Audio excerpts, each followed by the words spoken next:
Hello and welcome back, my friends. Well, I'm out in the garden on this beautiful day doing a bit of transplanting. I've got lots of different volunteer plants popping up here, there, and everywhere. This is, to me, one of the side benefits of having a food forest garden that's densely planted. Over here, for example, you can see a perennial tree kale. We've also got some hollyhocks popping up over here. Some of these volunteers, I'm going to let them grow where they pop up. But there's others, like over here in my garlic patch. I've got some other greens popping up. These ones, I'm going to pull out and transplant somewhere else. The cardoon plants are really taking off now. Weather's finally warming up. I truly feel like this is our first real spring day.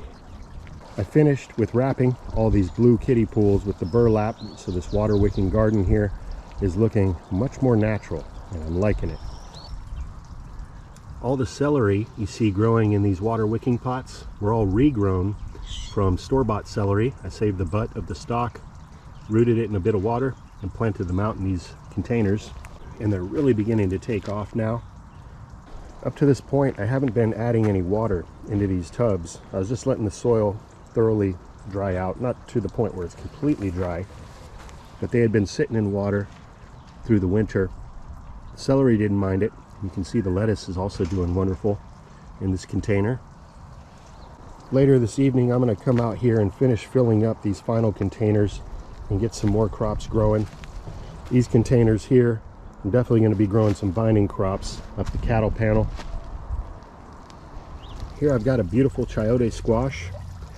We bought that from the store, allowed it to begin to sprout on the counter, planted it out in this container, and I'm about to get that plugged in to this water wicking tub. I had planted a chayote out in this container last year, and you can see it's re-emerging now. So we were able to overwinter that and have it perennialized. So we'll be growing that again up the cattle panel here. There's an abundance of life taking place in the garden. We've got things growing everywhere in bloom. Here's a cherry tree looking beautiful. The apple tree over here has really developed a beautiful structure, and it's loaded with flowers. And thanks to the bees, the majority of these flowers have been pollinated. So we're going to see a nice fruit set of apples this year. My apium tree had just a handful of fruits that were growing on here, and unfortunately the tree has dropped those few fruits. So we're not going to be getting a harvest of apiums this year.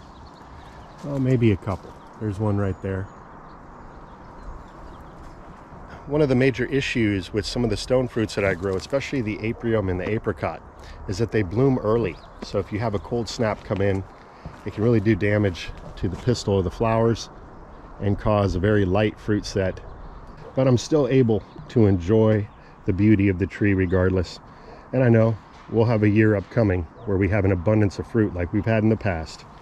But check out all the shade that's being created by the tree down here. This is one of the main reasons I love growing perennial fruit trees in the garden, is it gives you a nice canopy to relax under on a sunny day. The grapevines are beginning to pop. We've got some flowering taking place here, looking very healthy. The ceanothus shrub, still in bloom, covered with bees, and it's putting off a wonderful fragrance right now. And check out the jujube trees. This is the first year I consider these trees to be fully mature, and I'm really happy with the pruning that I did over the last couple years. We've got some beautiful structure. The jujube trees can really get gangly, but with proper pruning you can get a nice structure like this. Looking forward to an abundant harvest of jujubes. Over down here below the ceanothus and next to this artichoke, we've got many more hollyhocks popping up. These are volunteers. I love having these flowering plants pop up throughout the garden. They grow up about 5-6 feet tall, but they start blooming at all different sizes. So you'll have 3-foot hollyhocks, 4-foot, 5, 6, all different levels, putting off an abundance of flowers. And because they're deep taproot, they make a wonderful chop and drop plant as well. The deep root system mines up minerals and nutrients that other plants can't reach. which end up in the leaves of the plant, similar to comfrey. So if I have an overabundance of this plant, which I always do, I just take some of them and chop and drop them as a mulch around my plants. My asparagus harvest got away from me this year. You know, it's like a matter of days once you start to see the spears pop up where you need to harvest before it turns into a fern. But that's okay, because I'm going to let this go ahead and produce some seed, collect a bunch of seed, and get many more patches of asparagus going throughout the garden. The ginger that I recently planted seems to be taking well. I'm seeing some new green growth emerge, and I'm keeping this well watered until it really begins to take off. And I'll back off the watering just a little bit, making sure I'm not soaking the roots too heavily. I've got goji berry shrubs that I've been continually planting around what used to be the chicken run here, just creating a nice little secret garden, if you will. These towering gojis that I let just take off this year, they create nice little shade zones for getting mushroom logs, other plants that really appreciate the shade going. The wisteria, still mostly dormant, but is beginning to pop. We got a few blooms opening up here, just enough to put this beautiful scent in the air while I'm walking around the garden.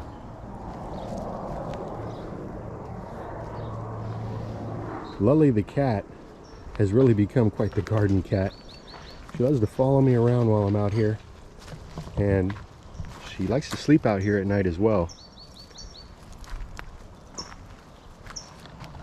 The all-in-one almond tree here, which is still a younger tree, is producing some almonds, and these green almonds are quite delicious. A neighbor of mine a couple years ago shared with me how they like to enjoy these when they're green. Basically, you can just dip them in a little bit of salt.